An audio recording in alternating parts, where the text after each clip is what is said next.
episode of Routes Through Pokemon Adventures. I'm Ruby. I'm Sherlock.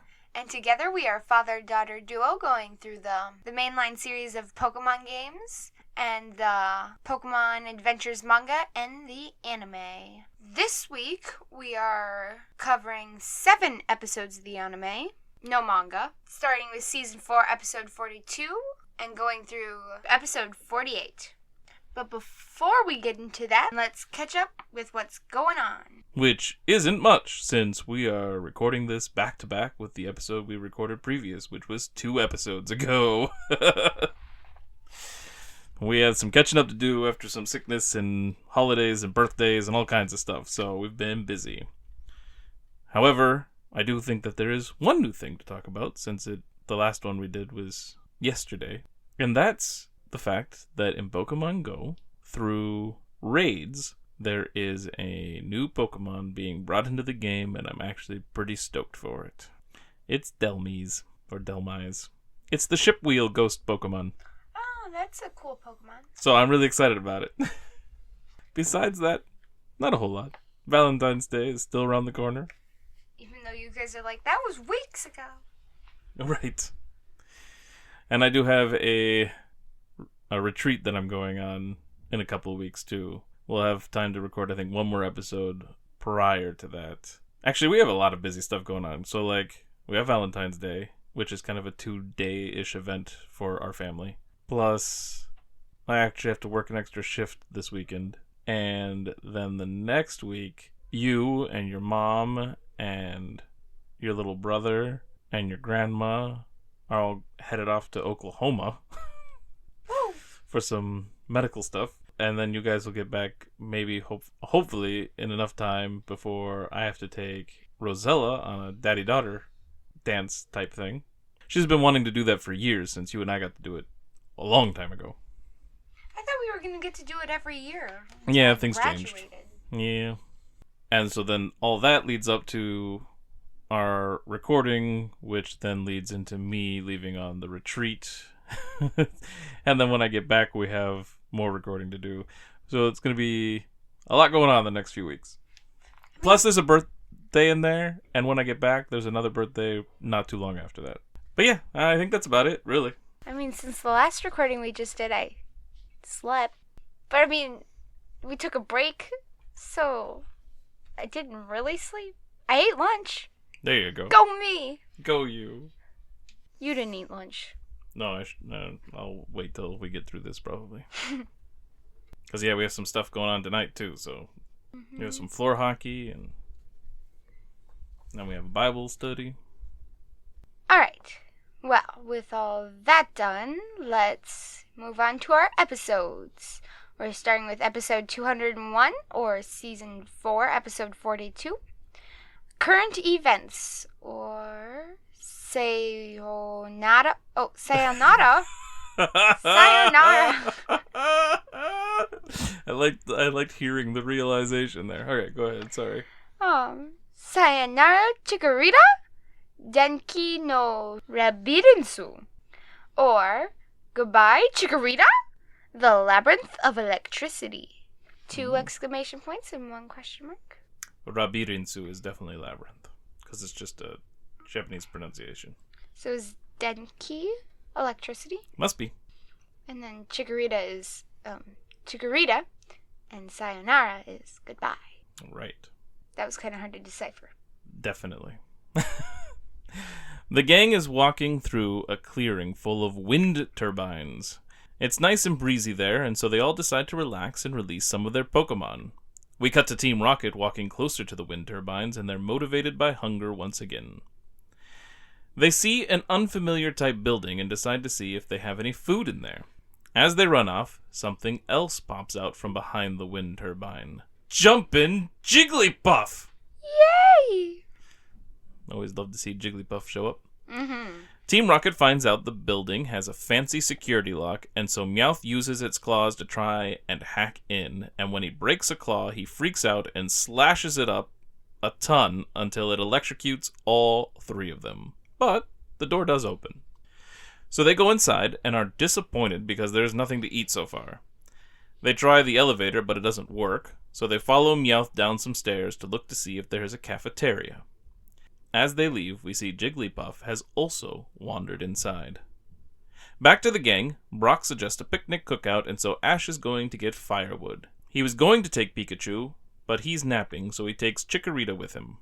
Team Rocket is still wandering halls and having no luck, and then they meet a Magnemite. Then more Magnemite show up, and they all attack and chase Team Rocket. Ash is having no luck finding firewood, and he finds the building, and the door is open. So he and Chikorita go inside to see if anyone is around, and the door blows shut behind him, and it locked back up. So now he's trapped. Seems like it'd be weird that you couldn't open it from the other side easily. Right? At least there would be another lock on the other side or something. So now he's trapped. He cries for help, and Pikachu wakes up from his nap and seems to sense Ash is in danger. Brock rightly guesses that fact, and so he and Misty follow him. Team Rocket is cornered by the Magnemite, but then something causes the Magnemite to fly off. Brock and Misty find that the lock is fried, and so Brock is going to call the electric company. They tell Ash to just sit tight. But Chikorita points out a floor plan, and there's a control room, so Ash decides to go check it out with Chikorita. Then they encounter the Magnemite and are chased. Chikorita defends Ash from some of the attacks as they continue to flee. Team Rocket is moping about not finding any food or anything of value, but then they see Ash run off with Chikorita and decide they're going to steal that Chikorita. Ash is cornered and Chikorita starts battling the Magnemite, but more just keep showing up, and then a Magneton shows up and shoots at Chikorita. Ash saves Chikorita, and the blast opens up something behind them. Team Rocket watches, and they're all excited that all the Pokemon are going to wear themselves out, making them all easy to catch. Jessie says they may even be able to catch them all in a catching catchphrase. But then Jigglypuff shows up. Before it can sing, James grabs the microphone, gets slapped for his trouble, and the mic goes to Jessie, who throws it down the hall. I thought it was a very amusing sequence of events as they tried to stop Jigglypuff from singing. It was funny, and this happens a few times, and I feel so bad for Jigglypuff. The microphone lands next to Ash, and he is confused by its presence until an angry Jigglypuff starts charging toward him. Ash and Chikorita flee out the exit Magneton had created, like when it blasted the hole in the door or whatever behind them. Mm-hmm. And so Jigglypuff gets its microphone and then finds she is surrounded by the Magnemite and Magneton, which makes her happy. And she sings until they all fall asleep. And so then she gets upset and draws all over them. Back outside, Brock comes back and says it will be a while before someone can get there and open the door. Inside, Team Rocket find the sleeping Magnemite and the hole, and so they continue hunting the twerp. Ash and Chikorita find themselves in an area with their way blocked by Electrode. They dodge and run away and get chased down halls by the Electrode. Team Rocket is following so they can capture Chikorita. Ash and Chikorita escape into a room and find Jigglypuff. When she's about to sing, Chikorita steals the mic and tosses it for Jigglypuff to fetch. Ash and Chikorita find a different way to go, and Jigglypuff finds its mic right in front of Team Rocket again. So now we have new lines for the characters of Jessie and James, but the exact same animation. Like, they just repeated the animation from before. It was kind of funny. James steals the Jigglypuff's mic, and Jigglypuff slaps him, and the mic goes to Jessie, who tosses it away. Then Team Rocket flees and goes to hunt the twerp again. Jigglypuff finds the mic and is surrounded by Electrode, and sings them to sleep. Team Rocket break into a room where Ash might be, but they find an angry Electabuzz instead. Meowth talks to it and learns that all the electric Pokemon are guarding the facility. They convince the Electabuzz to hunt Ash and Chikorita. Then we get our Who's That Pokemon trivia. This magical Pokemon has the ability to change the weather. The head of security arrives, and when she asks if Brock and Misty have been waiting long, Brock says he's been waiting his whole life for her. Oy. So Misty grabs his ear in a babysitting Brock moment. While she's fixing the lock, she finds out Ash is in danger because he wandered around, and the Pokemon security guards are going to hurt him. Inside, Ash meets Electabuzz, who comes after him and Chikorita. Ash sends Chikorita into battle. Back outside, the head of security unlocks the door, and so Brock tries flirting again, and we get another babysitting Brock ear pull. Then, in the Chikorita-Electabuzz battle, they are both going in for a hit, and they're caught in a cage by Team Rocket, with a normal motto. That does have Wobbuffet give us an irritating interruption. Still. Yeah. Electabuzz can't shock out of the cage, and Chikorita's Razor Leaf is too weak to cut through it. So Team Rocket runs off with their stolen goods. Brock, Misty, and Head of Security arrive at the bottom floor in the elevator and walk down a hall. Team Rocket comes up from a different direction and goes right into the open elevator and takes it back up. Ash is too late to get in and runs a third direction of the hall to go upstairs. Fortunately, Misty heard and saw him, so they go after Ash. So I liked that moment, and like when they crossed paths before, when Ash and Chikorita were running from the Magnemite and Team Rocket saw them. Like, I love the we keep running into each other or seeing people from different sides or whatever, or like I take an elevator down and go this way, but that's perfect timing for this group to go in that they don't know anything about. Yep. I just like that kind of stuff. Outside, Team Rocket is cruising away with their cart, but Ash takes a shortcut down a hill and cuts them off. Ash doesn't have any of his other Pokemon, though, so Arbok and Victory Bell, after a distracted Pokemon moment of eating James, start battering Ash. Chikorita is very concerned for Ash and is even tearing up. Ash is beat up pretty bad, but he's determined to get Chikorita back, and she is getting more and more worked up, and then she starts to glow, and evolution! I had a feeling this was coming. Yeah. So now Ash has a Bayleef. One of his starters evolved. Brock, Misty, and the Head of Security arrive in time to see the evolution, and Pikachu is with too. So Team Rocket think they have the Bayleef now, since it's still in their cage, but Bayleef's Razor Leaf is stronger than Chikorita's and cuts through the bars, and so she and Electabuzz are free. Pikachu and Electabuzz work together to hit them with a ton of electricity and send them blasting off again! Ding! And then, as they're getting ready to leave, Brock tries to join the Head of Security's security team, and we get a third ear-pulling babysitting Brock. Then Jigglypuff shows up, and it manages to sing them all to sleep. After drawing on them, Jigglypuff marches off into the sunset, annoyed as usual. Alright, who's that Pokemon? It's Dragonair. Such a pretty Pokemon. And our tallies are Jumping Jigglypuff, Catching Catchphrase, 3 Babysitting Brock, Irritating Interruption, Distracted Pokemon, Evolution, and Gotta Catch 'em All. Because Ash got his Bayleef. Alright. It had some of the, intercrossing hijinks that I enjoy. It had an evolution with Bayleef, and just the emotional reason for its evolution was really cool. So I think I almost want to put it, right under Wayward Wobbuffet, just above the Eevee episode. That sounds good. Alright, so then that puts current events at our new number 9 out of 42, which is the answer to life, the universe, and everything. Wait, so you're saying if I write 42 in math, Mom will let me pass? She might not. So if someone asks me a question, I should just go 42. I do that sometimes. I'm never answering a question again. Properly, anyway. Alright, now moving on to episode 202, or season 4, episode 43. Turning over a new Bayleef, or Berifu wa doko ni ita habu batake de tsukamete. With 2 exclamation points and 1 question mark. Or, where did Bayleef go? Capture at the herb garden. So I'm guessing Berifu is Bayleef, huh? Probably. The gang is taking another break by some water, and Ash releases all his Pokemon, including the new Bayleef, which is a bit striking next to the unevolved Bulbasaur.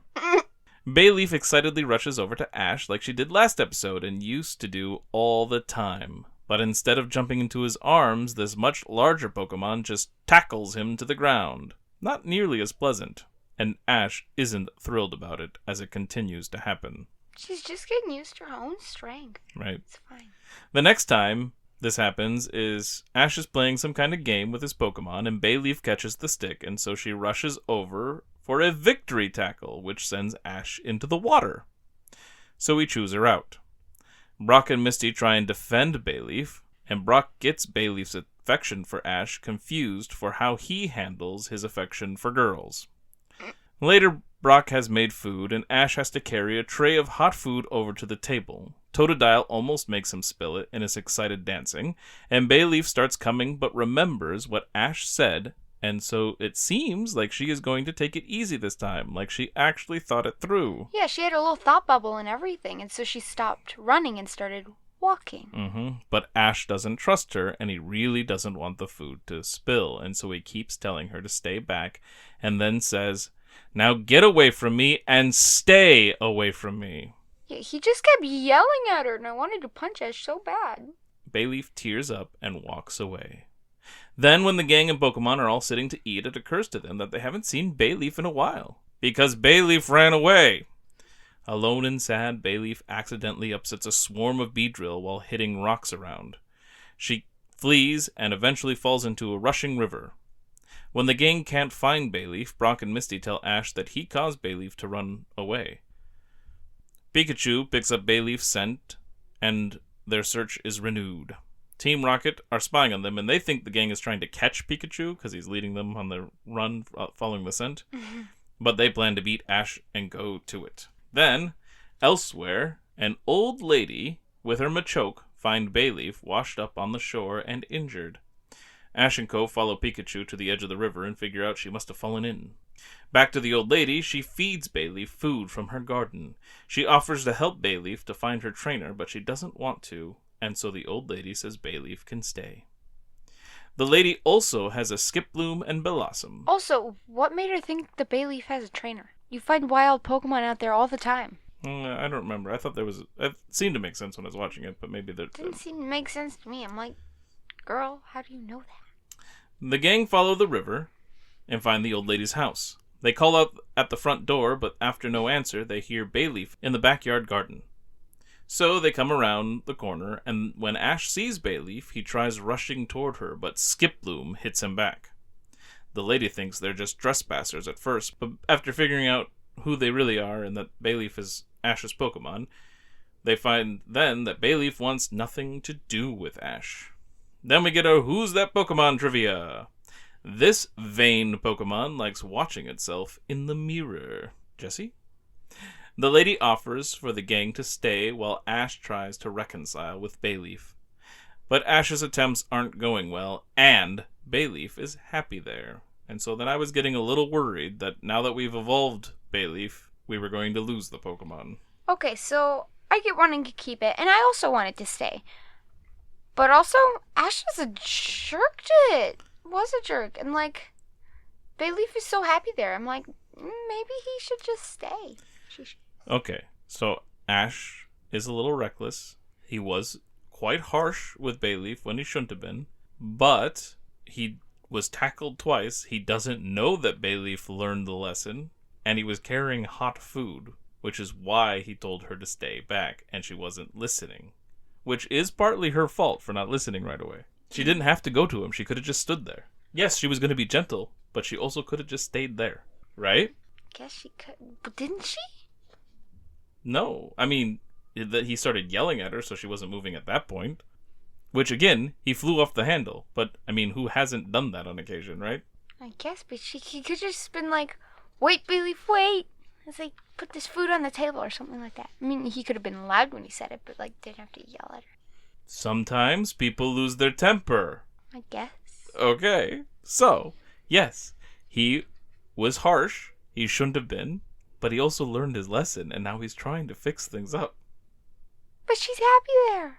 She's happy for the moment because she got away from somebody that hurt her feelings. No, she likes the garden. Of course she likes the garden. I like gardens sometimes too, but I don't want to just stay there. I think she wants to stay there because of the garden. And there's she no wants to stay there inclination to go because back she's to mad at Ash. Okay. That's a poor reason to take that option off the table because you're holding a grudge. Team Rocket is spying some more, and they see that all those Pokemon are gardening for the old lady, so they want them too. James fantasizes about gardening and farming and leaving crime behind. The other two are not on board. Then a giant, busted-bought Bayleef arrives at the garden with Team Rocket inside, and we get an interesting intro. Prepare for trouble beyond belief. Make it double beyond Bayleef. And somebody decided to move their papers and hit a microphone while I was saying my part of the line. You had finished your part of the I line. didn't quite. And we get an irritating interruption with Wobbuffet. Everyone and all the Pokemon flee, but Robo Bayleef manages to get Bayleef, Skiploom, Pikachu, and Bellossom. They almost crush and murder the old lady, but Machoke saves her in the nick of time. Then Team Rocket runs off in their Robo Bayleef. Ash chases on foot, and then he finds a way to get to higher ground and jumps onto the Robo Bayleef. Ash is determined to get the Pokemon free as they're behind some glass tube on the outside of the bot, which really doesn't make any sense. Like, if you have them captured, you just keep them inside the metal part. Mm-hmm. But Ash keeps charging at it and hurting himself, but doesn't give up. That works on Bayleef, and so she and the rest of the Pokemon all work together. But Team Rocket made the glass case unbreakable. But it is screwed onto the Robo Bayleef, and all their efforts rocket a bunch and make it come off, freeing all the Pokemon. Then Bayleef cuts a part of Robo Bayleef with a razor leaf, and Pikachu shocks the opening. All the Pokemon make it back to the lady. Since Robo Bayleef can't move, they attack with it, and Pikachu shocks it again, and it explodes, sending Team Rocket blasting off again. Ding! Ding. Ash and Bayleef reconcile, and Bayleef has learned to be more gentle, but then it body slam attacks Ash, but in a nice way. And she proves to be a quick learner, because she learned a new move, a body slam. Then the gang continue on their journey. And our Who's That Pokemon? It's Machoke. And our tallies are Busted Bot, Interesting Intro, and Irritating Interruption. Now it's time to rank it. Okay, well, I definitely didn't prefer the episode. I think it's definitely above the grass route. Probably under 2 hits and a miss. Yeah, I would say that. I mean, the episode was fine overall, this one. It just, I don't think it was as irritating as you seem to have thought it was. That's my only thing. Like, it wasn't like a stellar episode, and Ash once again had a moment where he had to like learn his lesson and fix things and connect with his Pokemon again, which is, something we have on a sort of regular basis with Ash, because he's, impulsive. Maybe underwings and things? Right in there? Sure. Alright, and so then turning over a new Bayleef is our number 34 out of 43. Now let's do episode 203, or season 4, episode 44. Doing what comes naturally. Or Neti Udanai Midai Yochi no Shinpi. Or Nati Fortune Teller. The mystery of telling the future. 3 exclamation points. Woohoo! So Nati or whatever must be what we call Natu. Mm-hmm. Alright, so the gang is wandering and hungry. They see a kid and go ask how far the next town is. He is working with his Natu, and he gets frightened when the gang show up, and he runs off. The gang end up in town and find there is a festival going on. Actually, I'm starting to second guess the Nati thing. Maybe it's Natu no matter what, and Nati is because that's what he names the Pokemon. Because that's the name of his Pokemon, is Nati. Alright, the gang end up in town and find there is a festival going on. A Pokemon Street Performer Festival, and it is only one day a year. So, once again, they happen to make it to these things. Cool. Wink-a-dink. There are Apom doing tricks, Machoke breaking out of chains, and Cubone juggling bones, and other things going on. Then they find a guy with a Natu reading people's fortunes. And it seems people are probably aware that it's all an act. Like, it's just for fun. Like, I don't know if everybody's really buying into that it's really a fortune. It doesn't seem like he's trying to trick them, you know what I mean? Mm-hmm. Like, it's just kind of a show. Yeah. Team Rocket are spying on the situation and get ideas of stealing some performing Pokemon. After a girl gets her fortune told, Misty wants to get hers told. So the guy brings out a new Natu and its trainer. It's the kid from earlier! The kids start introducing everything, but that part has already been done, so he keeps getting told that by the other guy. Then he forgets to get the payment, which you're supposed to give a coin to it for part of the process of the fortune telling. And so it's all kind of a mess. The kid apologizes to Naughty, his Natu, out at a playground as he feels bad for getting scared performing. The other guy turns out to be the kid's dad, and the gang show up and chat with the kid and learn all this stuff, and they want to help him. Meanwhile, in town, James is looking around at the Pokemon, and someone whispers to him, and I knew who it was immediately. Then a Magikarp slaps into James and knocks him over. The guy explains the whole scheme of Magikarp making more Magikarp and selling them all. A get-rich-quick scheme. James is totally caught up in this and gets so close to buying it, but then he stops just at the last second and has to think for a while. Like, he just, sits there and he's, stroking his chin and stuff. He's like, wait a second. And I think he's squatting. Yeah, I think he does. He just, squats down and thought, wait. There's something here. It's like, come on, dude. You've gone through this twice. And then he realizes this is a rockin' reunion, as this is the same charlatan from the St. Anne and the episode where Team Rocket ended up with their Wobbuffet. The guy flees and James goes to get him, but Jesse catches James by his foot. So he slams into the ground and then flounders around, kind of like a Magikarp. As he continues shouting about the guy. And Meowth even calls out the fact that he's flapping around like a Magikarp, I think. So more comparisons to James and Magikarp. Which just, so with that, the nickname from the Heartbreak of Brock from last time, and all that, I'm just dead set on the fact that fortune-telling book is telling us that James is a Magikarp. Which is not really insulting, you know what I mean? It means that they're a mess right now, but they have the potential for greatness, which we saw when he was the Moltres. Yep. It's all there. He just needs to evolve. Just keep evolving. So Team Rocket decide they're going into show business with their own Team Rocket production company after they steal all the performing Pokemon. Then we get a Who's That Pokemon trivia. This Pokemon sings a sweet lullaby for all to hear. Back to the gang, they give the kid a Whooper mask to help with the kid's stage fright. The kid practices, but the last part of the trick involves using Future Sight, and Natu doesn't seem to be a high enough level to really pull it off. Ash offers to battle to help raise the level of Natu, but the kid doesn't like that idea either because he gets nervous battling. Then the dad shows up and they all agree that the mask might actually make the performance more enjoyable, and the more the kid practices, the better he'll get. So they go back and he is doing well, and he even gets the crowd laughing with some antics that he's pulling, like pretending he lost Natu when it's on his back and stuff like that. But then Team Rocket explodes onto the scene with an interesting intro. Prepare for trouble and lots of thrills. Make it double if we have some spills. And they do a high-flying trapeze-type performance thing while stealing all the Pokemon and finishing out their motto. The last one they grab is the kid's Natu. And with wheezing smokescreen, Team Rocket gets away.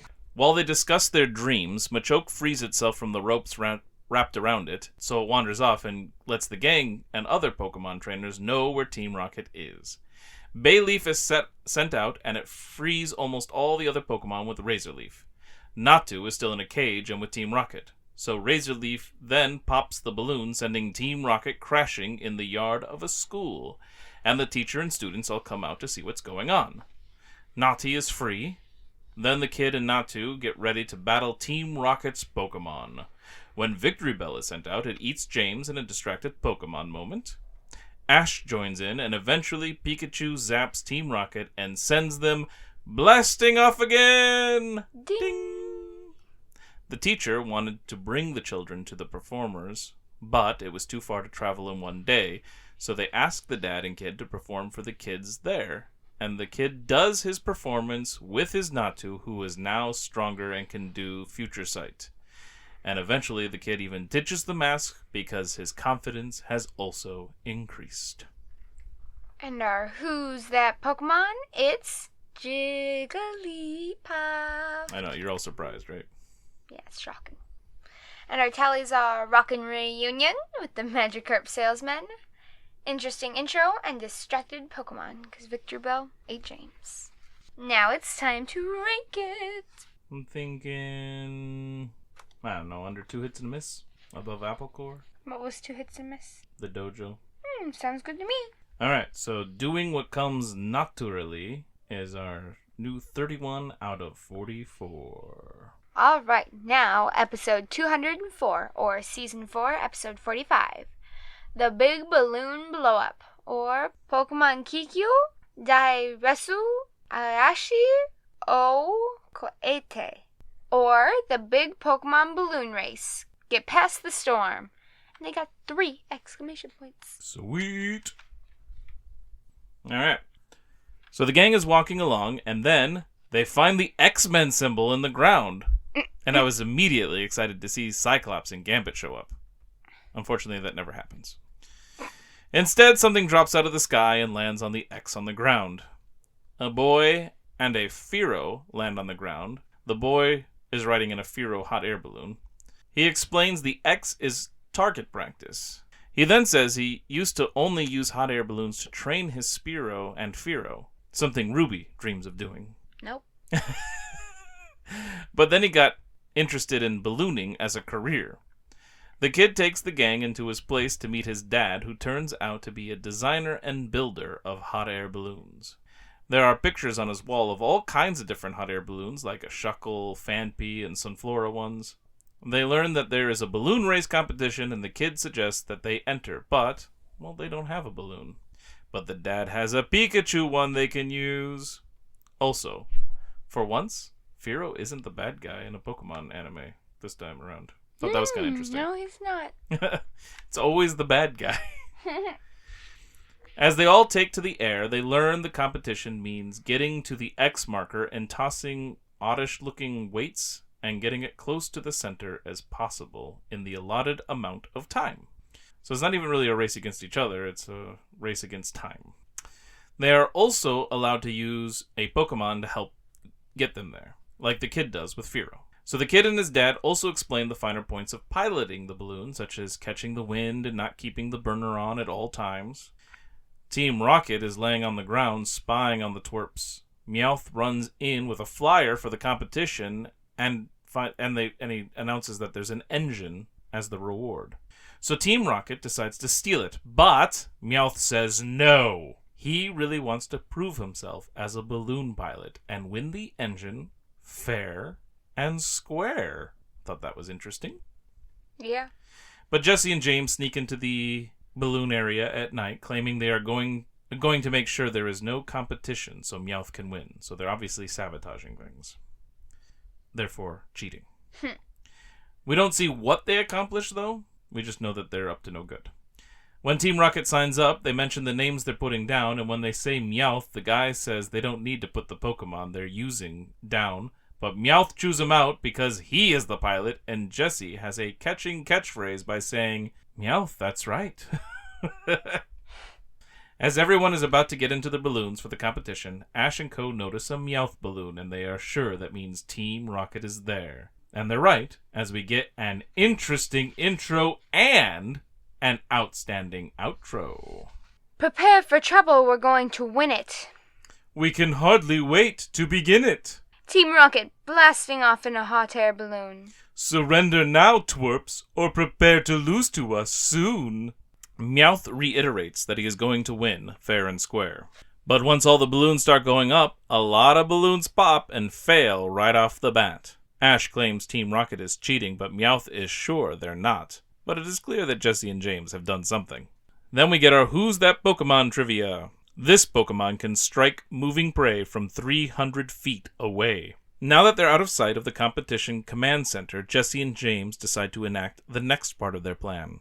They send out Weezing to smog up the place, confirming to Ash and Co. that Team Rocket is up to no good.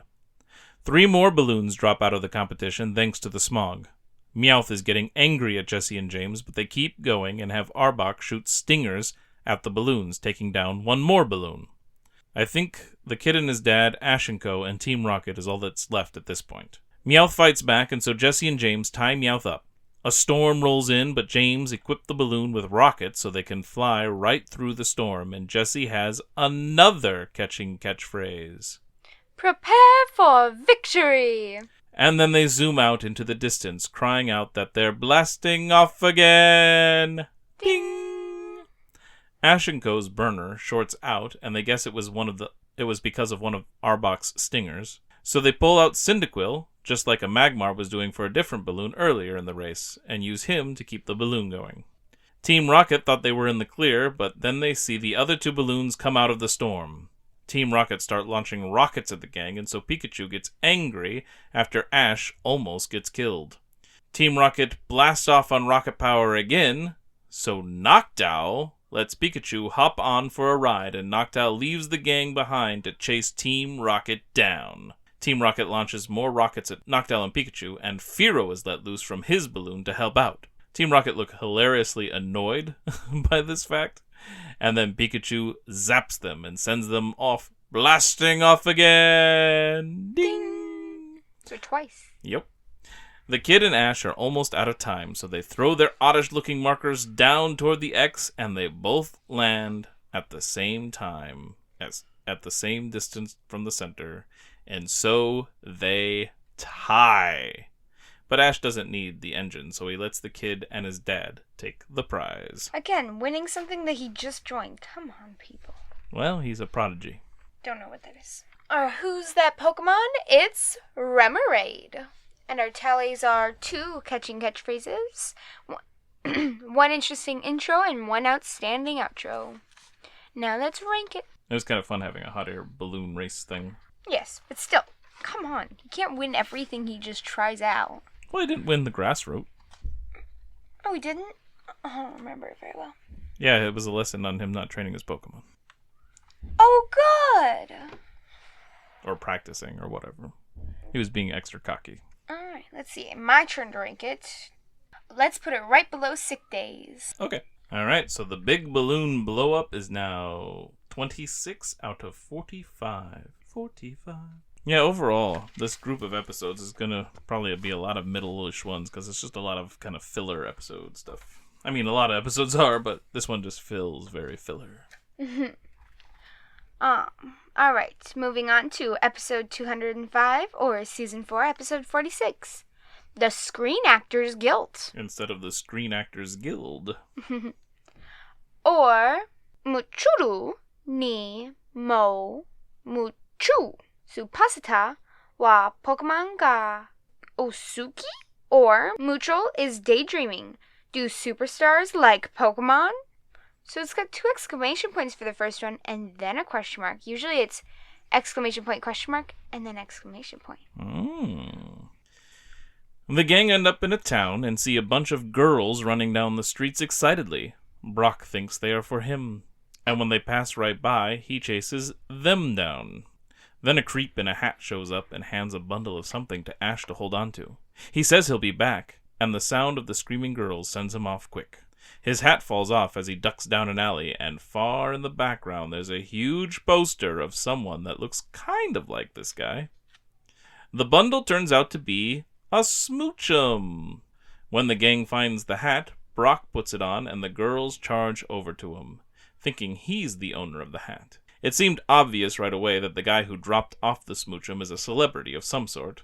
While the crowd of girls has surrounded Brock and the others, Smoochum and Togepi are on the outside of the crowd, and a small electronic skip loom shows up. Smoochum and Togepi are curious about it and follow it down an alley as we hit some more Togepi trouble. And Pikachu sees them leave and chases after them in a Big Brother Pikachu moment. Is it doubled because he's chasing after 2 of them? When the hat comes off of Brock, they realize he is not Brad, and they wander off. Whoever Brad happens to be. Then they all see a movie preview that shows Brad, and the gang realizes he was the one with the Smoochum. So then the gang realize they are missing 3 Pokemon, Smoochum, Togepi, and Pikachu. And then we see the Robo Skip Loom is being run by Team Rocket, and it takes the Pokemon through a hole where Team Rocket is waiting, and then the Pokemon are captured. But then the gang show up to rescue their Pokemon. After Totodile soaks Team Rocket, Pikachu zaps them and they are blasting off again! Ding! Then, back at the street where this all started, Brad shows up and panics because nobody's there anymore. But he can't look for them because girls find him and he's rescued by a limo and his driver/bodyguard person. Then the gang sees the limo go by and are pretty sure Brad is in there, so they follow it. It ends up at an arena where Brad must be having a show, and the gang needs to get to Brad to give him his smoochum back. Inside, Brad doesn't want to do the show because he can't find his smoochum.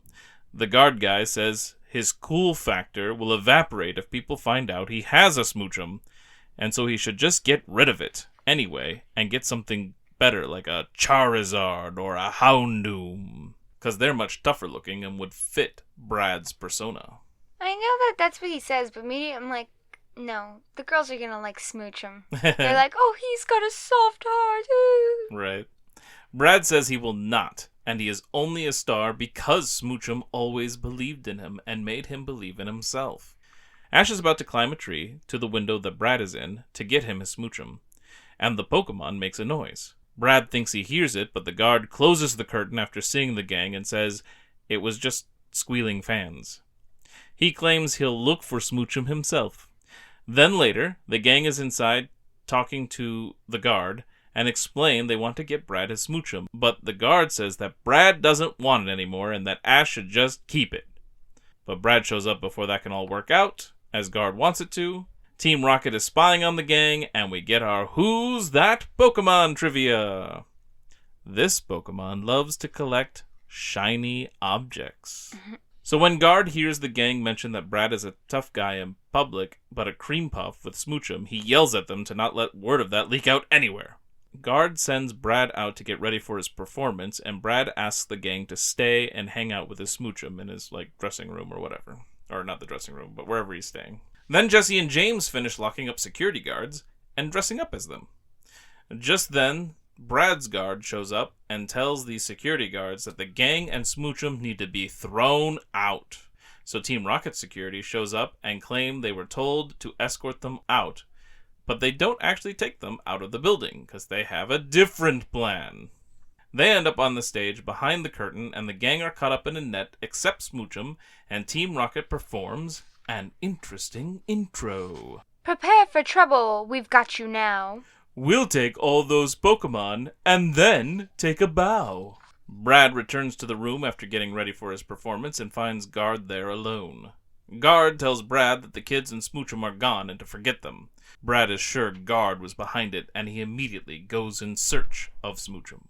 Meanwhile, Jesse is trying to befriend the adorable Smoochum. Meowth and James have been playing with ropes to raise and lower the gang in their net, but there's another rope, and curious Meowth pulls it to see what it does. Like a cat. Curiosity killed the cat.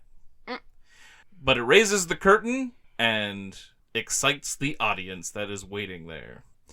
But the audience quickly gets angry when they realize that Brad isn't on stage. But soon Brad rushes onto stage to rescue Smoochum. Brad dodges all of Team Rocket's Pokemon attacks and is reunited with Smoochum, and he cuddles with the Pokemon right in front of everyone. Guard is sure it is all over for Brad, and Guard only cares because it means he'll have to get a real job now. Brad helps free Ash and Co., and after some more Pokemon battling, Pikachu eventually thunderbolts Team Rocket and sends them blasting off again! Ding! Brad admits Smoochum is his Pokemon, and everyone is silent for a while, scaring the Guard even more. But then the audience cheer, and Guard claims he knew that if Brad showed his sensitive side, the audience would love it. Sure, dude.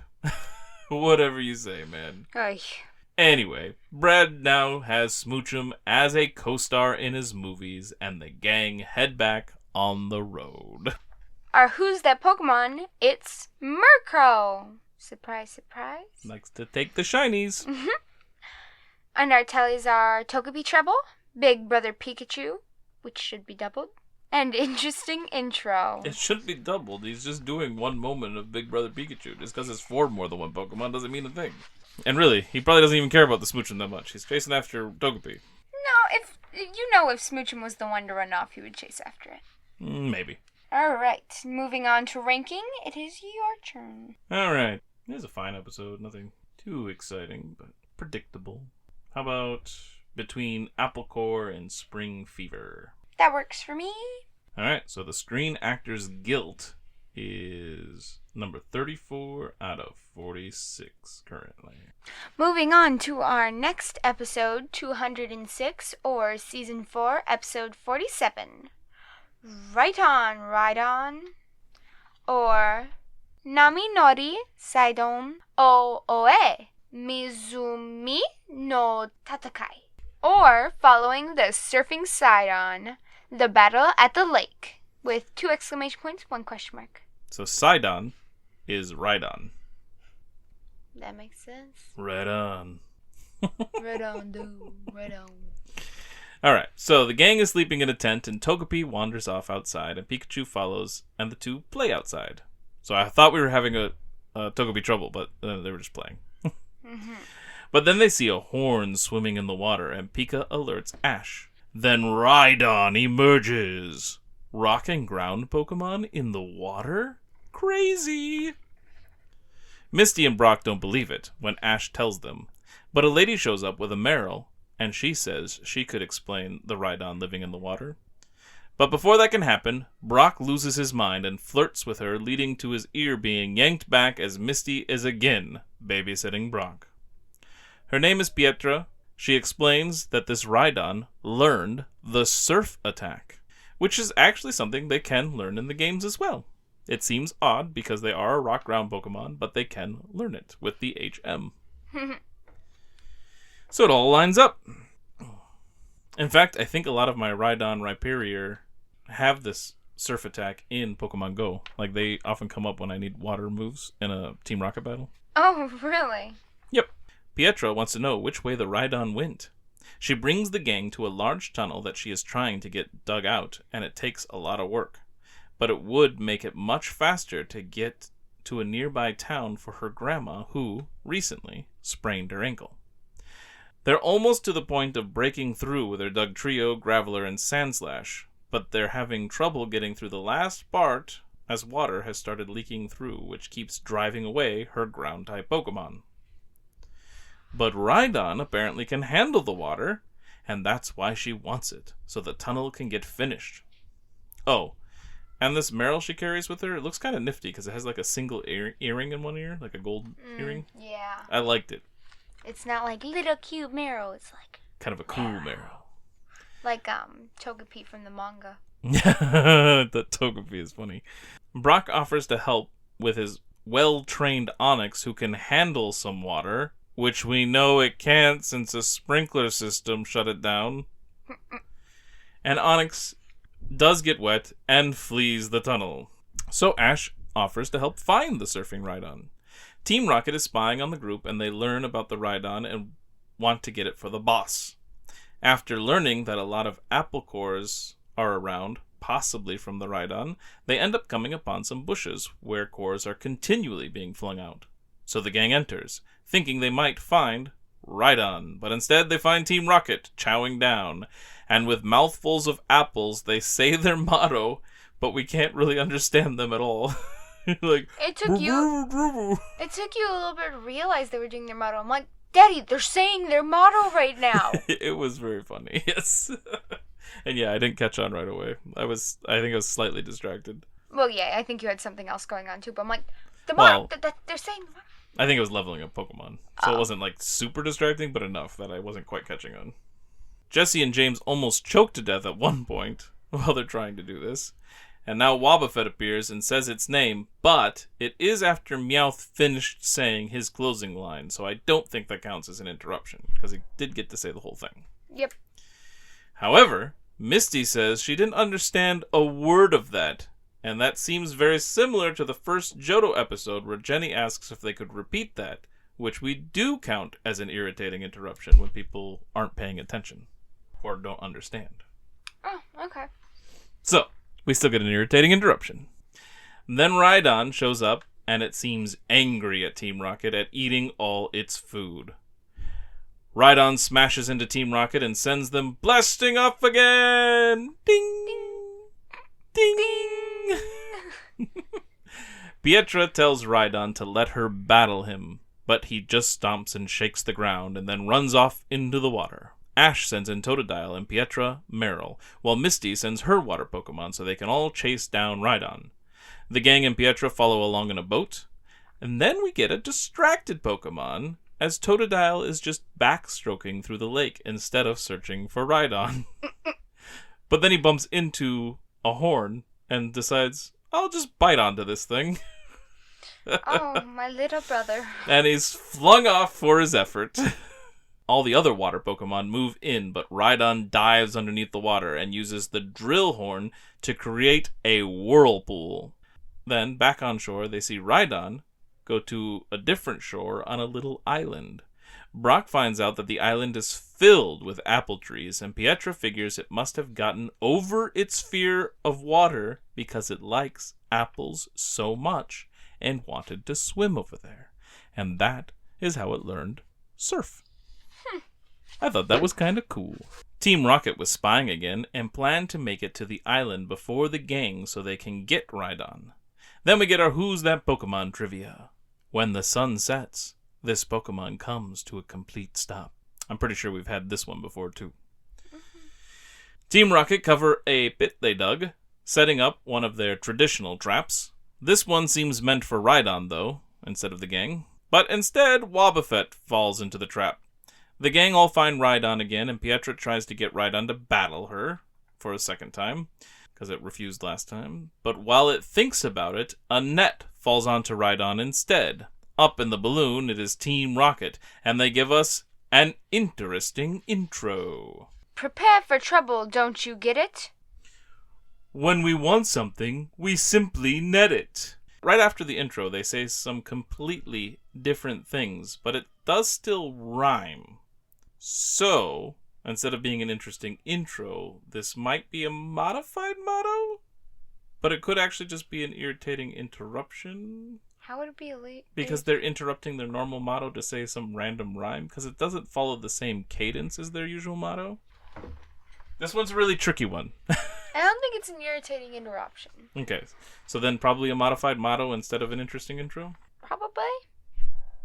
Okay, we'll claim it as that then. So let's finish. We recited our motto to you before. But our mouths aren't stuffed anymore.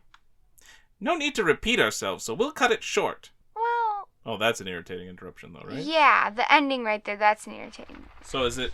So... Wait, and then Jesse and James say that's right, so is that like a catch and catchphrase? That's right. Yeah, they do say that's right. So would that be a catch and catchphrase since they're not Meowth? Well, it depends on if we're sticking with the modified motto. Because they say that that's right instead of Meowth, so that kind of alters it, while also having the interruption in the middle of it. Yeah, they didn't say the whole thing, so maybe interesting intro and muddled middle, but not outstanding outro. Because, like, their rhyme, along with Meowth chiming in, all cuts, like, their rhyme is to say, we already said our motto. So it's all kind of interrupting the motto. That's why it could be just the irritating interruption. Well, I think they were still basically rhyming it, and then I would say Meowth is the interruption. Well, what I think it is, interesting intro, muddled middle, irritating interruption, catch and catchphrase. But this seems like a lot. That's right, it's still being used for the motto, so it's not a catch and catchphrase. Oh, okay. But I thought it had to be Meowth who said it. I don't think it has to be. Okay. Especially if we're going with modified motto. But then wouldn't that be a second irritating interruption? Because when Wobbuffet interrupts him... Wobbuffet just says Wobbuffet and cuts off Meowth's... How do you know he's not saying that's right? I don't. There we go. Yeah, I'm leaning towards... Oh, I don't know. Modified motto / and irritating interruption is what I'm leaning towards. Okay, we can do that. Instead of an interesting intro. Sounds good. So modified motto and irritating interruption will be the things we count for this one. Yeah, I was really confused on it. I was really, really uncertain because this was all kinds of funky. As you can see. Well, with that sort of settled. Oh, another reason I was thinking modified motto is because the Charasific Valley, we counted that as a modified motto when they just kind of had a weird random rhyme for that too. Okay. So then Brock sends in Crobat, and it cuts the balloon, sending Team Rocket into the water. But they have a life raft this time, and so they paddle away. But Pietra has a motorboat, so... Bulbasaur razor leafs the net, freeing Rhydon, who leaps off into the water. Then Pikachu zaps Team Rocket, and they go blasting off again! Ding! Pietra tells Rhydon it owes her a battle, and she swims over to Rhydon and grabs onto him herself. It dives to try to shake her off, but she keeps clinging on, and finally Rhydon goes back up to the surface. Once on shore, Pietra is exhausted and slides off. I mean, she had to hold her breath because she was underwater, and if you hold your breath, then your muscles get fatigued, and she had to hang on, so it makes sense. Yep. So she begs Rhydon to battle, and Meryl stands there looking very determined. I love the expression and determination of this Meryl. Favorite Meryl on the show. Meryl and Rhydon battle, and when Rhydon is knocked down, Pietra tosses in her Pokeball, but Rhydon breaks back out. So more battling, and then, finally, Meryl finished it off with a cool-looking Iron Tail move, and Pietra is able to catch Rhydon. Pietra then uses Rhydon to finish the tunnel, and the gang head back on their journey. And our Who's That Pokemon was Sunflora. And our tallies are Babysitting Brock, 2 Irritating Interruptions, Distracted Pokemon, and Modified Motto. Now let's rank it. Alright, I loved Meryl in this episode. Right? And it was just cool for the game idea, like with Rhydon learning Surf and everything. Mm-hmm. In fact, I actually think that that's what the guy in Ecruteak City wanted to use this Surf HM on. He was trying to teach his, like, Rhydon or something Surf in the game. The one from the Kimono Girl building. Oh, okay. Anyway. Alright, it probably goes right in between the Trouble with Snubble and Hassle in the Castle. So is it better or worse than Control Freak? Above it, I think. Okay. What do you think? I think that sounds good. Okay. Right on. Alright, so Rhydon is number 13 out of 47 currently. Alright, moving on to our final episode this week, number 207, or Season 4, Episode 48. The Kecleon Caper, or Kecleon wa doko ni iru? Minai Pokemon ni Daikoran. I have a feeling the other one's going to have where in it because it says doko. Yep. Or, where's Kecleon? Huge chaos created by the invisible Pokemon. 2 exclamation points and a question mark. Alright. So a dirigible flies over the gang as they near an air station. They hurry over to get a look at it landing. Some reporter tells them it is the Leviathan 2 on its maiden voyage, to fly all the way around the world. He also explains how wonderful it is, with 3 gourmet restaurants, luxury suites, and even a theater. One of the crew comes down and asks if there is a Pokemon doctor around, as they don't have one on board, and the nearest Pokemon Center is Olivine City. Ooh. We're getting closer. Are we actually almost there? Probably not. Darn. In fact, we'll probably run into Pokemon Centers before we get there, which will prove this to be false. That's okay, though. Anyway, Brock offers to check out the 2 Pokemon that are out of sorts, since he knows a decent amount about Pokemon as a Pokemon breeder. So the gang is taken into the fancy dirigible, and there are 2 rich ladies that are the passengers who need help with their Pokemon. The gang is led to them, and Brock is instantly in love, of course. Misty is back to babysitting Brock with another ear pull. The ladies say their Pokemon are airsick from riding in the blimp, and it was just before Ash asked where the Pokemon were that I spotted one of them. I didn't see the second one right away, and I've rewatched the episode, and they actually have the Pokemon visible right from the moment the gang walk up. So they were consistent. They had them there the whole time. Which is cool, because a lot of times they're like, oh yeah, we gotta draw this in here. Yeah. But what you see is a zigzag line on the pot of the potted plant, and the one I missed before is on the plant itself. I think I might have noticed both of them. Nice. And after Ash asks, the 2 chameleon-like Kecleon appear. What is also interesting is that Greenie and Reddy, their two names, are two different colors. And so I thought one was a shiny, but that's not the case. In fact, even the green one isn't quite the right shade as the one in, like, the games and stuff. Mm-hmm. So neither of them seem to be colored quite appropriately. And also, Reddy is purple. Yeah. It's not red. Wait, but my Pokemon card, it said it's red eye and it has a purple eye, the Duskull. Ooh. 2 weeks ago. So it made me wonder if it was a dubbing problem. Like, maybe they got the colors wrong or something that way. But I don't know. Or the person is just colorblind. Yeah, maybe. Meanwhile, Team Rocket is on top of the dirigible, and they are enamored at its size and the fact that they could even play soccer up there. Except that you couldn't. The ball would roll... whatever. Like, it's not shaped as a soccer field. That would not work out. You could say, it's so big that... That is what they said. Big that you could play football. Except, again, if the ball goes anywhere, you lose it. And, yeah. That's why it would have to be experts like LeBron James. He's a person, right? That is a name of a person, yes. Sports ball. Wait, isn't Michael Jordan one? He's a he was a sports player. But his fame is basketball. What? I don't watch a lot of sports. Neither do I. Anyway, Team Rocket wants to steal the dirigible as it would be an amazing upgrade from their hot air balloon. They sneak into the cockpit and plan to take off, but none of them knows how to start it. And then Meowth says he doesn't know how to drive a blimp. Getting to and from the Orange Islands, anyone? Does anyone remember this? Meowth read the book, I think, which is why they were even able to drive it in the first place and shift the water. Yeah, that's just a little weird. Were they great at it? No, but still, they knew how.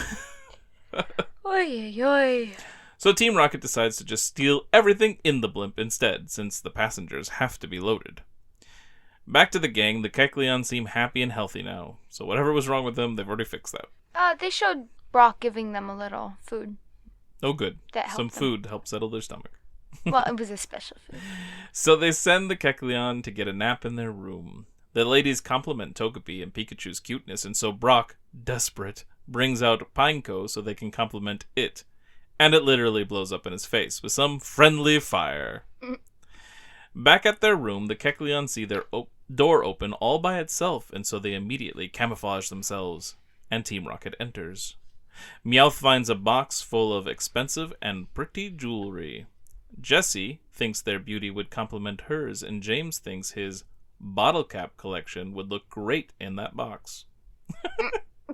So she could take the jewelry, and then he'll use the box for his bottle caps. But then the box is snatched out of their hands by Greenie's tongue. They try to get it out of Greenie's mouth, and a crew member enters and finds out that Team Rocket is trying to steal, because Meowth literally admits to it. It's like, what are you doing? We're trying to steal this. Oops. So Team Rocket flees, and the Kecleon also run off in camouflage. Back to the gang, Ash and Misty show off some more of their adorable Pokemon, and so Brock tries to throw out Onix, but Misty quickly stops him, as it is certainly not the place for an Onix to show up. The crew member explains the Kecleon left with a jewelry box, and there were suspicious characters, and another crew member arrives with a passenger who says a Kecleon entered his room and put a first aid kit in its mouth and ran off. So now Reddy and Greenie could be anywhere, including off the ship, and there's only 2 hours before the ship is ready to take off again. So now we got a time limit. We gotta hurry and find these Pokemon. The ladies are worried since it took a week or two to find the Pokemon the last time they decided to play a game of hide and seek. And so Ash and Co. offer to help look. Then we get our Who's That Pokemon trivia. This Pokemon is often mistaken for a mermaid. Misty! She's a mermaid, right? Or mistaken as one? I don't know. Don't you remember, like, she's called the mermaid trainer or something when you go to her gym, and then in the manga, she looks like a mermaid for a little bit, and then doesn't. She turns into a mermaid. Well, we don't know that for sure. Yes, we do. We really don't. They don't expand on that knowledge later on, as far as we've seen yet. Don't know what's going on there. So Team Rocket have disguised themselves as members of the crew so they will have an easier time looking for the Kecleon. Ash and co. walk right by a Kecleon as the zigzag is on the wall. Then Pikachu finds one in the dining room as a zigzag is on a tablecloth. When spotted, Greenie makes a run for it. It hides up on a ceiling. Team Rocket find Reddy and they get it to open its mouth and find the first aid kit. Then they realize it was Greenie, who appears and runs off, and Reddy runs off as well. Then they see the twerps coming, and even though they are in disguise, they hide. Again, we're doing this. Ugh. Outside of the ship, Greenie is up on top of the blimp. Brock rushes up, even though it is dangerous, so he can win the love, or pity, of the rich girls. And they're not like snobby rich girls, which is interesting to me. Yeah, no, they seem perfectly friendly. Team Rocket climbs a rope onto the blimp and corner Greenie, who is running from Brock. Then after getting Team Rocket to fall, Greenie runs into the air station and the gang give chase.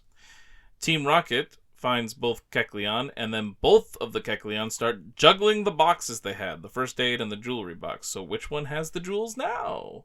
And then the Kecleon run away again. The gang crash into Team Rocket, and they know who they ran into, despite the disguises still being on. And we get an interesting intro. Prepare for trouble. We're taking those Kecleon to our boss.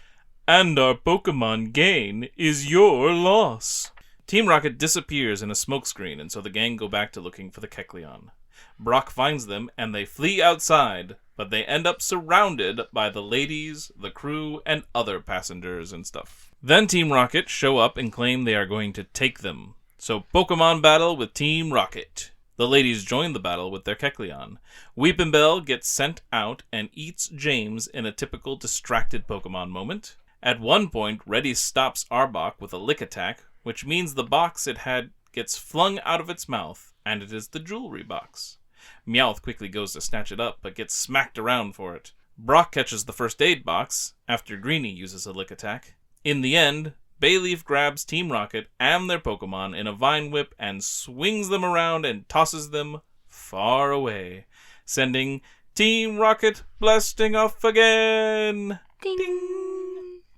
So the ladies get their jewelry box back, and they give the first aid kit back to the passenger who lost that, and then the airship leaves and everyone says goodbye. Brock cries over the departure of the ladies, and Ash is excited that there are still so many Pokemon they haven't seen yet. And on that note, let's talk about Kecleon being a Pokemon from the next gen. Because Kecleon is not a Johto Pokemon, it is a Hoenn Pokemon. They are starting to advertise the next games, Ruby and Sapphire. So, on that note, because we've seen them advertise these things before for Johto, I think I want to introduce a new tally count. So I was thinking of calling it Next Generation at first, but then I came up with a better idea, and I thought maybe Future Friends, because there are future friends, and it's also FF, like Frank Future. And it uses the word future, which means timey stuff, which I like, so I thought, and it's alliteration. So I was thinking Future Friends would be a good name for the tally. I like it because it's an alliteration. Because it's an alliteration. I like it too. Alright, so we are going to start counting Future Friends whenever they show Pokemon in the generation before they're supposed to appear, or any generations before they're supposed to appear. So I guess even if we get like a Pokemon from Sinnoh while we're still in Johto, I don't think something like that happens, but if it does, we'll count that. This is the first appearance of a Hoenn Pokemon in any of the stuff. Unless you want to count Mewtwo Strikes Back Evolution, which did have some shots of Wingull, which I also think is a Hoenn Pokemon, during the end credit stuff, I think. I think that's when it shows up. Wow. But Mewtwo Strikes Back Evolution came out years after this season. Oh. It's the movie that takes place during the first season, but that remake didn't come out until much later, which is why they were able to include like a Wingull. Since it's at the end and it's a few years later, I don't think we'll count it. Yeah, I don't think we'll go back. Even when I go back, I don't think it'll be counted. But we would have to tally things like Snubbull, Marill, Togepi, and things like that from the Kanto region and the Orange Islands. And Lugia. Lugia would have to count. Now, while looking up trivia for these episodes, I also stumbled upon something else that I found interesting. In this episode, Meowth fantasizes how Giovanni will reward them for bringing the Kecleon. Like, he creates this whole, like, sequence of events of how it will go, right? Mm-hmm. Apparently, like, we have seen this happen, like, a couple times before, I think. But Team Rocket ends up having a lot of these kinds of fantasy talks in the future where they imagine how it will go, and it's usually ridiculous because, of course, you know it's not going to go that way. Where he's, like, rewarding them and praising them, you know? So, we are also going to start counting these boss fantasies. I'm not sure if that's what I want to call it or not, but that's what we're going to start tracking. Okay. Because it sounds amusing. Because it sounds like in the next, like in a couple seasons, it's going to become a very frequent thing. At least for a while, and then it tapers off again. Okay. All right. Well, our Who's That Pokemon? It's Vaporeon. Ooh. So, to add to our tallies, we also have an evolution. No, we don't. Oh, fine then. Well, then our tallies are Babysitting Brock, Friendly Fire, Interesting Intro, Distracted Pokemon, Future Friends, and Boss Fantasy. And if we come up with a better name, we'll let you know. If you have a better name for it, let me know, and we'll maybe use it. Especially if it has alliteration to it, because that's what we prefer, as you've maybe noticed. Well, now it's time to rank it. So, fun episode. It was cool to see Kecleon as well, especially since I've had an interesting situation. Like, I've had an interesting relationship with Kecleon in Pokemon Go, as I had to tediously wait to finally get my 10th Kecleon from a Pokestop, because I didn't play that mission while they were more frequently around. But I finally did get there. I also am a little put out because I thought they were going to do something kind of interesting at the end, where when the boxes got flung out and Meowth went for the jewelry box, I was going to think the contents had somehow been switched during all their juggling. Oh. I thought they were going to do a little trick there, which would have been funny. I mean, it's fine that they didn't. They didn't really have the time for it, but I thought that's where it was going to go. But overall, I really liked the episode, and I like the idea of this airship having, like, a theater and restaurants. Like, that would be cool to travel on. Oh, yeah. I would want to work in the theater. Of course you would. So where are you thinking? I don't know. Kind of around Rhydon, Trouble with Snubble, Control Freak, Castle in the Castle area. Yeah, somewhere around there is probably good. Let's see. Maybe just under Control Freak. Control Freak did have a fun modified motto. Yeah. I think I like that. Okay, so just above Hassle in the Castle. Okay, so the episodes we covered today, we now have Turning Over a New Bayleef at 39 out of 48. The Screen Actors Guilt at 36. Doing What Comes Natu-rally at 34. The Big Balloon Blow Up at 28. The Kecleon Caper at 15. Rhydon at 13. And Current Events at 9. Now it's time to award the Pokeball, or maybe Great Ball. I already know which one I want. I've actually known for a while. Yeah, I'm pretty sure I know what I want. Alright, 3, 2, 1. Bayleef. Oh, Meryl! I forgot about Meryl. I want Meryl. His facial expressions, you guys should have seen it. I totally forgot about Meryl. Yeah, Meryl. Meryl's the one I want. That was funny. I know that kind of goes against us, like, saying at the same time, but I totally forgot at that point because I was looking over the episodes. I'm like, oh yeah, Bayleef was in a couple and pretty featured, so probably that one. I kind of like the Kecleon too, which we just talked about. But Meryl! Ah, oh, such a good Pokemon. So we got a Great Ball. She got Brave. I don't know. I think that Meryl's a he. Otherwise, I'd have 2 earrings. Yeah, probably he. Yep. Alright, so Meryl gets a Great Ball. Your face, though, you were like, oh, Meryl. That was such a cool Pokemon! I don't know what it was. I just like that one. Well, as soon as we did it that, had a cool attitude. It had a cool look to it with the earring. I just love that Pokemon. Oh, I pointed out the earring to you, too, during the episode. I was like, look, he's got an earring on his... Yeah, I think you might have. You probably would have noticed eventually, but still. Now it's time for Pokemon cards. Woohoo! Alright, I'm opening another Prismatic Evolutions. This one has the 3 original evolutions on it, Jolteon, Vaporeon, and Flareon. I'm opening the same thing, except with an Eevee and Sylveon on the front.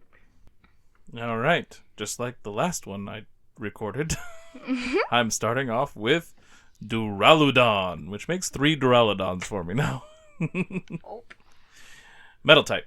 I'm not going to read his description because I know that we've done that one for sure. Mm-hmm. Another professor's research, but this one is Professor Elm. I have Oak and now Elm. Ooh. So Kanto and Johto. The only ones we technically know at the moment. Hippowdon evolves from Hippopotas, fighting type. It brandishes its gaping mouth in a display of fearsome strength. It raises vast quantities of sand while attacking. Supporter trainer card, Amoris. Draw 4 cards at the end of your turn. If you have 5 or more cards in your hand, discard your hand. Supporter trainer card, Explorer's Guidance, Ancient. Look at the top 6 cards of your deck and put 2 of them in your hand. Discard the other cards. Ooh. Regigigas, colorless. It is said to have made Pokemon that look like itself from a special ice mountain, rocks, and magma. Oh, so this one creates the other Regis? Like Regia Ice and... Oh. That's what it seems like it's saying. I don't know. I don't know enough about the Regis. I just know I think Regigigas looks ridiculous. Very clownish to me. Casey? It looks better in this card than I've seen it before, but still not great. You're going to get a lot of non-Pokemon cards this time around. Supporter Trader card, Carmine. If you go first, you may use this card during your first turn. Discard your hand and draw 5 cards. Great Tusk is a reverse holo fighting type ancient card. Sightings of this Pokemon have occurred in recent years. The name Great Tusk was taken from a creature listed in a certain book. My other reverse holo is an item trainer card, Rotostick. Look at the top 4 cards of your deck. You may reveal any number of supporter cards you find there and put them into your hand. Shuffle the other cards back into your deck. Leafeon, grass type. Ooh. The younger they are, the more they smell like fresh grass. With age, their fragrance takes on the odor of fallen leaves. That's cool. Evolves from Eevee, in case you didn't know. Also, I was going to say, I gasped, and I didn't even see the card yet. Yeah. And then I got a basic metal type energy card, which is great from the pack I opened before, because I had a lot of metal type in that one. My first one is Badoo, grass type. The pollen it releases contains poison. If this Pokemon is raised on clean water, the poison's toxicity is increased. Baniri, colorless. If both of Baniri's ears are rolled up, something is wrong with its body or mind. It's a sure sign the Pokemon is in need of care. Hippowdon, pincer, grass type. These Pokemon judge one another based on pincers. Thicker, more impressive pincers make for more popularity with the opposite gender. Explorer's Guidance. Regigigas. Carmine. Didn't you open this one too? Yep. Another Hippowdon, except reverse holo. Ah. A reverse holo earthen vessel. Did you open that? Not today. Trainer card, ancient item. You can use this card only if you discard another card from your hand. Search your deck for up to 2 basic energy cards. Reveal them and put them into your hand, then shuffle your deck. Ooh, this goes perfect with one of our Who's That Pokemon? Vaporeon. Ooh, another evolution. Water type. And it's so pretty. Look at that. Oh, that is pretty. It's my rare. And it evolves from Eevee. What? Just in case any of you were wondering. It lives close to water. Its long tail is rigid with a fin which is often mistaken for a mermaid's. Yeah, remember Who's That Pokemon trivia earlier? Mm-hmm. And a psychic energy card. Alright, well, that's our episode for today. Routes Through Pokemon is a Hunterfield Institute production. You can find us on Apple, Amazon, Spotify, and other podcasting platforms. So leave comments wherever. Like, subscribe, rate, and review. You can also find us on Instagram at kinetic_card or chat with us on X at HunterfieldIns. And we post our latest episode rankings and tally counts on our Routes Through Pokemon Facebook page. You can also email us at hunterfieldmanor@gmail.com. And so next week, we should be joined by Frank Future again for the 4th movie, Pokemon Forever. Celebi, Voice of the Forest. Which I'm excited to watch. Well, And- to talk about. So we will also be covering the Pikachu short, Pikachu, Peekaboo. And if you like Kecleon, stay tuned. So thank you so much for listening, and we will catch you on the next route. Bye-bye. Bye-bye. Sayonara.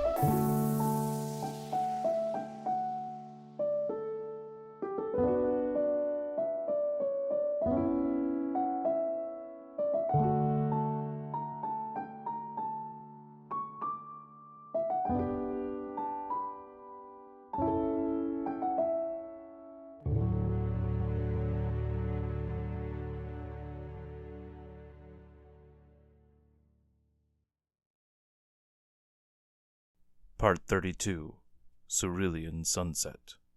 Cerulean City took on shades of orange and pink as the sun descended. The nearby river glittered in the twilight and building windows began to glow, some from the sun's reflection and some from electric light within. At the edge of the city, a Pokemon cut through overgrowth that had clogged an entrance. Once cleared, the Pokemon was returned to its Pokeball, and the city was entered. Meanwhile, on the west side of Cerulean, a trio of exhausted children stumbled across its borders. Trevor collapsed to his knees, Hanako rolled over onto her back, and Violet leaned against the side of a building, keeping weight off her injured ankle. Finally, Hanako sighed. Violet looked over at the girl and decided that maybe she wasn't the worst person she had ever met after all. Well, for someone who wasn't trying to commit crimes, that is. Those rocket thugs were certainly the worst. Hopefully I don't have to listen to you two whine and bicker anymore, Hanako said. okay. Violet thought. Maybe she is one of the worst. Hey, it isn't my fault that she keeps... Hanako put a hand up to signal Trevor to stop. That wasn't an invitation. Violet was exhausted and wanted to rest a little longer, but she was afraid that the tenuous connection between her and the other two was about to snap, and she really wanted to get to the Pokemon Center before that happened. She couldn't just outright ask them to help her the rest of the way, though. Not after they had worked so hard to get her into town already. Thank you guys so much. I would still be crawling my way here if it weren't for you two. I know we're all super tired, and we will be able to rest so much better at the Pokemon Center. Trevor looked down the street and could see the glowing sign of the center. Yeah, we should push on. There was another sigh from Hanako as she rolled her head and slowly got to her feet. All right, let's do this. Trevor and Hanako each took one of Violet's arms again, and they helped her limp forward. They reached a crossroads, and just ahead was the Pokemon Center. Coming from the connecting street was a bulky figure cast in shadows of nearby buildings. The trio stopped as it got closer. Then, right at the corner, the figure stopped. There were layers of clothing which seemed to create some of the bulk to its silhouette. Some of the light from the Pokemon Center spilled over toward it, but the figure was too covered in clothing to make out any features that would have been visible. After a moment, it jerked its head toward the trio, where one green eye could be seen peering over its shoulder. The trio, surprised, jumped back a step. "You should get inside," came the gruff voice of a man. "It's dangerous out tonight." Without waiting for any sort of response, the man turned to his right and headed further down the street that the trio had been on. It looked to Violet like he might be headed to the Cerulean Gym. Once the trio recovered from that moment of suspense, they moved a little faster to get into the Pokemon Center. Once they had entered the safety of the building, they went up to the counter and arranged care for their Pokemon and someplace they could all rest. There was only one room available, so they were still unable to get away from one another. But it didn't matter much, as they were all too tired to say much of anything as they got settled for some sleep. Violet was in bed, which was right next to the window, and from there she could see the Cerulean Gym. She started to feel nervous about seeing Misty again. It wasn't that long ago that Violet had received her Pokemon there, and now she was already back, and she had to wonder if she was ready. Mizu had definitely gained some battle experience, but was it enough to combat other water Pokemon? Not just water Pokemon, but ones trained by a gym leader? Then there was V, who was pretty strong, but after that last battle where he ignored Violet's commands, he didn't seem the best option. She did have a Pokemon with some advantage against water with her recently caught Paris, but then again, it was recently caught, and hadn't really had a chance to be trained. That just left Lucky, who might also not listen very well, Spur, and Pilot, Another Pokemon that hadn't been really trained in yet. You're going to challenge the gym tomorrow? Violet turned her head and saw Hanako looking at her. Not knowing the answer, Violet just sat silent for a moment and then shrugged. You might not want to if your leg still hurts, Trevor said from the floor, where he was inside a sleeping bag. Could be distracting. Well, Hanako started. I'm planning to. It would be nice if I had an electric Pokemon, or maybe some more grass types. But Leafage has a pretty good shot, I think. Violet frowned, not overly familiar with Hanako's Pokemon, or their names, and Trevor voiced the main question in her head. Who's Leafage? Hanako smiled brightly. Oh, just a bit of a mischievous Pokemon of mine. She tossed out a Pokeball, and then her Bellsprout popped out. Violet's face instantly twisted into a scowl before she could even remember why she would have such an adverse reaction to that particular Pokemon. But the memories came back fast, and she almost said something. Thankfully, before she could, there was a flash outside the window like lightning.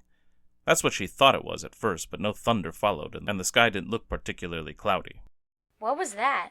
Hanako moved over to the window. Trevor sat up, his curiosity piqued. What was what? There was another flash, and this time Violet and Hanako could tell it was coming from the gym. Someone must be challenging the gym leader. Violet rolled her eyes at the obvious statement. At this time of night? Trevor was out of his bag now and standing next to Hanako, trying to peer out the window. Must be that guy we saw outside. This caused another eye roll from Violet, as she thought that seemed pretty obvious as well. There was a loud crashing sound, and then water hit one of the windows, hard, creating an interesting effect, when lights flashed for a third time. They all remained curiously staring at the window for a while, trying to imagine just how the battle was going. But soon, Violet found her eyes drifting out of focus, and eventually shutting. She fought it off another minute or two, and then she was down for the count. Learning what happened at the gym was something she could worry about in the morning. To be continued.